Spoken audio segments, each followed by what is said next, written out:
ఈరోజు మన రాష్ట్రంలో మరి రైతాంగం పడుతున్నట్టు ఇబ్బందులు, ముఖ్యంగా యూరియా గురించి మరి రైతాంగం పడుతున్న ఇబ్బందులు ఇన్ని కావు. 5 ఎకరాలు ఉన్న రైతుకి అరకట్టిస్తున్నారు యూరియా, అది కూడా లైన్లో నుంచొని మరి ఆధార్ కార్డు, మరి పట్టాదారు పాస్ పుస్తకం జిరాక్స్ తీసుకెళ్తే కట్ట రావడానికి గగనంగా ఉంది.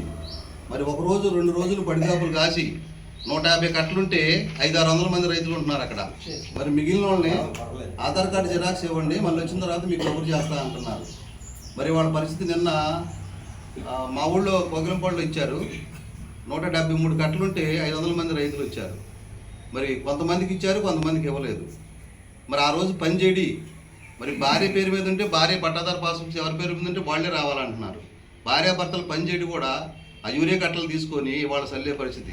మరి అంతా పొట్టకోట, ఇప్పుడు పొట్ట రెడీగా ఉంది, పొలాలు పొట్టకోట వేయాలి, యూరియా కంపల్సరీ, యూరియా పొటాష్ కంపల్సరీగా వేయాలి.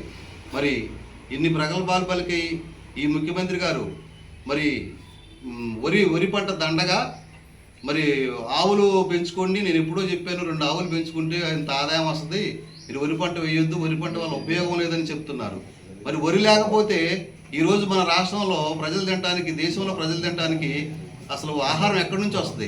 అసలు వరి పంట వేయొద్దు, ఆవులు పెంచండి, నా హెరిటేజ్కి పాలు పోయండి అన్నట్టు ఉంది ఇప్పుడు మన ముఖ్యమంత్రి గారు చెప్పే విధానం. ఆయన పాల కోసం చూస్తున్నాడు తప్పితే తినే ఆహారం గురించి చూడట్లా. మరి ఆ విధంగా వాళ్ళ రైతాంగాన్ని ఇబ్బందులు పెట్టే పరిస్థితుల్లో కనబడుతున్నాయి.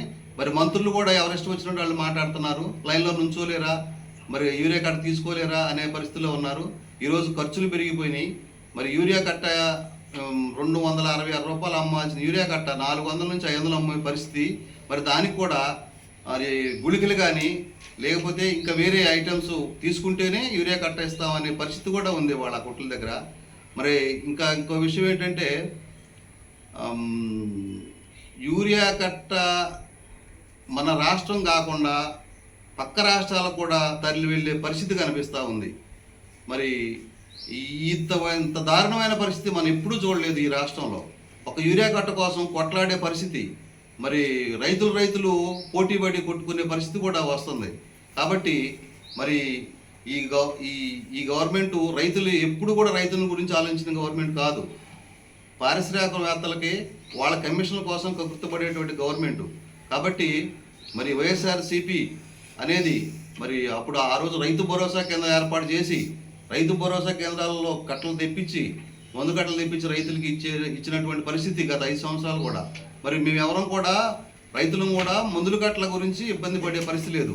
ఇంకోటి ఏంటంటే యూరియా కట్టలు సప్లై చేసేటప్పుడు మరి నానో యూరియా అని చెప్పి ఒక లిక్విడ్ ఉంది.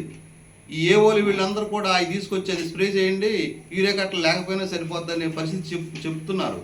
మరి యూరియా స్ప్రే చేయడానికి ఎంత అవుద్ది, కూలీ ఖర్చు ఎంత అవుద్ది, కొట్టినందుకు ఎంత అవుద్ది, స్ప్రేయర్ ఖర్చు ఎంత అవుద్ది అనేది ఆలోచించట్లా.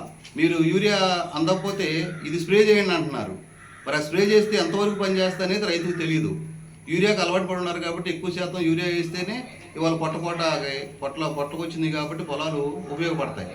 మరి అందుకని మరి రేపు మన నందిగామలో వైఎస్ఆర్సీపీ తరఫున ఆర్డీఓ గారి వినతి పత్రం ఇచ్చే కార్యక్రమం ఉంది.